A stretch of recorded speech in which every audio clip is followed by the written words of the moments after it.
It all started with a sketchbook I found buried under a loose floorboard in my uncle's attic. I swear I wasn't even looking for it. I was just staying at his place for the summer in a small, forgotten town in West Virginia. One of those places where the fog hugs the streets and the trees creak even when there's no wind. He told me not to mess around up there, said there were things best left alone. Of course, I didn't listen. I was 13, bored out of my mind, and honestly, who listens to warnings from old people anyway, right? So there I was, flashlight in one hand, dust kicking up around me, when I stepped on this one creaky board and it gave way. Underneath was this leather-bound book, real old, like cracked leather and blackened pages old. No title, just a faded symbol that looked like a mix between an eye and a claw. I thought it was cool. I wish I had just put it back, but I didn't. I opened it, and that's when it all began. The first page wasn't blank. It had a sketch of a boy, about my age, with hollow eyes and what looked like scratch marks across his face. Underneath, written in jagged pencil, were the words, "Draw to awaken." I laughed. Felt like one of those stupid Halloween pranks. But the art was crazy good. Like, too good. The kind of detail you'd only get from someone who'd seen it for real. Still, I turned the page, blank, so I grabbed my pencil and drew. I drew a face I'd seen in my dreams for years. A girl, pale with long hair that covered her eyes. The one who always stood at the end of the hallway in my nightmares. I didn't even think about it. It just happened. That night, I woke up drenched in sweat. The attic door was open. It had been locked for weeks. I told myself maybe my uncle had gone up there. But when I checked, he was out cold, snoring on the couch. And then I saw her, standing, right there, at the end of the hall. Same pale skin, same black hair, same tilted head. I blinked, and she was gone. I wanted to believe it was a dream. I really did, but I found a long black strand of hair on the floor, one that definitely wasn't mine. The next day, I went back to the sketchbook. Page 2 now had the drawing I made. But the pencil marks were deeper, darker, like someone had gone over them 100 times. I couldn't stop my hands. I drew again. This time, a shadow creature I'd once imagined crawling out of my closet when I was 6. I laughed again, nervously this time. But laughter doesn't stop what's already coming. That night, the thing came. Crawling. Slow. From the crack under my closet door. Black, shapeless, its fingers scraping the floor like broken bones. I screamed. My uncle came running, but when he turned on the light, it vanished. Like smoke. He told me I looked pale as a ghost. I told him what I saw. He didn't say a word, just stared at me for a long time, then said, "You found it, didn't you?" Turns out the sketchbook wasn't just some old relic. It belonged to his brother, my other uncle, who went missing when he was 14. No one ever found him, but they found his drawings. Drawings of people in the town, all of whom disappeared one by one. My uncle thought it was just coincidence, but I could see it in his eyes. He was lying. He knew. He always knew. And he was scared. I tried burning the book. It wouldn't catch fire. I tried drowning it. The water sizzled. I even tried tearing the pages out, but every time I'd rip one, I'd wake up with scratches on my body the next morning. Same spots I damaged the paper. It was like it was alive, feeding off my fear, off my imagination. And then came the worst part. It started drawing without me. One morning, I opened it up and saw a new sketch. A boy, standing at a window looking terrified. It was me. It was from that night. Same pose, same room, same shadow behind me. I hadn't drawn it, but it was there, detailed, real. The thing had started watching me. I begged my uncle to let us leave. He said we couldn't. That if we left with the book, it'd follow. If we left it behind, it'd find someone else. I didn't care. I just wanted out. But the book had already drawn him too. I found his sketch the next day, eyes gouged out, mouth sewn shut. He was alive, for now. But that image haunted me. And that night, he didn't wake up. I called for help. No one believed me. The sheriff laughed. The doctor said he'd had a stroke. But I knew what did it. The sketchbook had taken him. It was feeding now, growing. I saw more pages fill each day. Strangers, neighbors, me, always me, sometimes smiling, sometimes screaming. I tried hiding it in the woods, buried it deep, but the next morning it was back on my bed, open, waiting. I didn't draw for days. I forced myself not to sleep, but then I blacked out, and when I woke up, my hands were covered in pencil dust. 10 new drawings, 10 new faces, all kids, all from school, all missing the next day. That I didn't want this. I never asked for it, but I was the artist now, the chosen one, whatever that means. He kept whispering to me, finish the last page, finish it and it ends. But the last page was blank, and I knew if I drew someone I loved, really loved, it would end. That's the trade. One final sketch, one final sacrifice. It wanted my mom. I couldn't do it. I locked the book, chained it, hid it in a crawl space under the church across town. I ran away. I lived on the road. No phone, no paper, no pencils, nothing. For months I thought I was safe. Until one day, at a gas station, a little girl handed me a drawing. Said she found it in a magic book. It was a sketch of me bleeding from the eyes. I knew then, the book wasn't just a curse. It was a portal, a deal, a pact made with something old and hungry. And it wasn't done with me yet.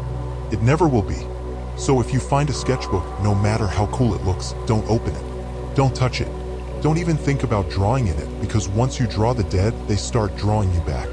I thought I could run from it. I really did. I slept in train stations, under bridges, in the backs of trucks headed to nowhere, always looking over my shoulder, always terrified I'd find that book again. For a while, it worked. The voices stopped, the dreams faded, and I finally started believing it was over.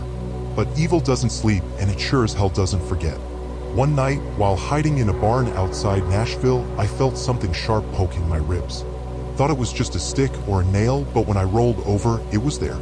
That damn book, right beside me, open to a new page. And the drawing on it? It was of the barn. And me, sleeping. I screamed so loud the horses went wild. I ran into the woods barefoot, heart pounding like a jackhammer, throwing the sketchbook as far as I could. But the next night, same thing. Different town, different hiding place. But it was always there, watching, waiting. I realized then, it wasn't the book anymore. It was inside me. That's when the headaches started. Sharp, stabbing pains right behind my eyes, like someone was trying to push out from the inside. And then came the visions. I'd be walking past someone, just minding my own business, and suddenly I'd see them on a page. Crushed, burned, drowned. One kid, maybe 6 years old, I passed on the street. I saw him being dragged into a sewer by something with teeth the size of kitchen knives, and the next day I saw his face on a missing poster in the bus station bathroom. It was showing me things. Things that hadn't happened yet, or things that wanted to happen. I couldn't tell anymore. And worse, I started blacking out, hours at a time. Gone. I'd wake up in strange places, abandoned factories, old cemeteries, once even inside a locked freezer behind a diner. And every time I came to, there'd be a fresh drawing taped somewhere near me. Always the same style, always mine, but I had no memory of drawing it. And I swear some of them were in blood. I started writing down everything, trying to make sense of the timeline, trying to fight back, but nothing worked. I even tried going to a priest, Father Dalton, small guy with a heavy southern drawl, big cross on his neck. He believed me. He'd heard of the sketchbook, called it the manuscript of Morith, said it dated back centuries, that it was once used by monks to draw the faces of the possessed, to trap demons inside the paper. But some idiot, figured out that it could be reversed, that drawing from imagination didn't just capture spirits. It could summon them. He said if the book chose me, it meant Morith, the ancient spirit bound to the book, saw something in me. A vivid mind, he called it. Someone whose imagination was powerful enough to bring horror into this world like ink made of nightmares. The more I drew, the stronger Morith became. The stronger they all became. You're not just seeing monsters, son, he said, placing his hand on my shoulder. You're creating them. I asked him to help me destroy it, for good this time. He agreed. We set a date, midnight, full moon, Holy fire, Latin chants, the whole 9 yards. But I should have known better. That thing doesn't give up its artists easily. The night before the ritual, I had another blackout. Only this time, when I came to, I was standing outside Father Dalton's church, holding a charcoal pencil, and he was sprawled on the altar steps with his eyes sketched out. Not gouged, not bleeding, just drawn over, like someone erased his soul and left the body behind. I screamed, tried to help him, but he didn't even blink. He just sat there, blank, silent, staring through me like I wasn't even real. I ran. I ran for hours. That was 2 nights ago. Since then, the drawings have changed again. They don't show strangers anymore. They show me, always me, doing horrible things. Standing over bodies, laughing in shadows, holding that cursed pencil like it's a wand. Last night's drawing? It was my house, back home, and my mom, standing in the window, crying, blood on the glass. I haven't seen her in months, but now I know what it wants. The final page, the ultimate sketch. It's her or the world that I still haven't decided what I'm gonna do. But the book keeps whispering, louder now. One more drawing, and you're free. I don't know if that's a lie or the truth, but I feel it, deep in my bones, like a hunger that's not mine, like something ancient crawling under my skin. I'm scared, man. I'm so damn scared, because I know that the next time I black out, I won't wake up at all. I'll just be another drawing. On the last page, I couldn't sleep, couldn't eat, couldn't breathe without feeling that damn book pulsing near me like a second heart. It didn't matter how far I ran. Back alleys, train yards, storm drains. The book was always there, whispering in the dark. Just one more. Just one more. I didn't even remember picking it up this time. It was just suddenly in my hands. And the page? Blank. So blank it felt wrong, like the paper was staring back. And I knew it was time. The final drawing. My choice. My blood. My end or someone else's. I tried smashing it one last time. I took a crowbar and wailed on it till my arms went numb. But it didn't tear. It didn't bend. It just laughed. A low scratching sound from the pages like nails against bone. My reflection in the attic window twisted. My eyes were gone. My mouth stretched into something inhuman. That wasn't me anymore. Something else had started taking over. My hands moved without permission. I tried grabbing a knife, stabbing them, anything to stop it. But the pencil was already in my grip. Sharpened, heavy, like lead soaked in ash and screams. I sat down. The blank page stared, and I began to draw. Not my mom. Not me. I drew the book. And I drew it burning. I imagined every inch of it catching fire. Leather cracking, pages curling, ink bleeding, black smoke that choked the air. And for a second, just one fragile, flickering second, it worked. The book shivered in my hands. Smoke leaked from the seams. The pages screamed. I mean, literally, they screamed, like every soul trapped inside was begging for mercy. My ears bled. My nose ran. My skin bubbled like boiling water. But I kept drawing. I drew the flames higher. I drew the ashes blowing away into a sky with no stars. And then, silence. The book went still, just sat there, quiet, no whispers, no images, no pages turning on their own. Dead. I dropped it, sobbing, shaking, barely alive, but free, finally free. I collapsed right there in the attic, breathing in the dust, feeling like maybe, just maybe, it was over, but I was wrong, because the next morning, when I opened my eyes, my mom was standing over me, eyes wide, hands trembling, and in her hands, a sketchbook. Not the same one. This one was newer, clean, but the symbol on the cover, the eye with the claw, was back. I tried to scream, to warn her, but my mouth wouldn't open. I couldn't move. I couldn't speak. And then she turned the first page and saw me. Not me now. Me as a drawing. My face. My body. My terror. My pose from the night before. And below it, in familiar handwriting, were the words drawn to be replaced. No, no, no, no, no. I tried to move, but I couldn't even blink.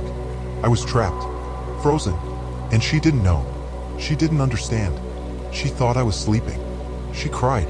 She kissed my forehead. She placed the new sketchbook on my desk, and she walked away. I'm still here, watching, screaming on the inside, but I can't escape the page. I am the page, and I know what comes next. She's going to draw, and when she does, it starts again. So if you're reading this, if someone gives you a sketchbook with no title, with strange symbols on the front, if it shows up on your bed, or in your backpack, or tucked under your pillow, don't open it. Don't draw in it, because you're not the artist. You're the next masterpiece.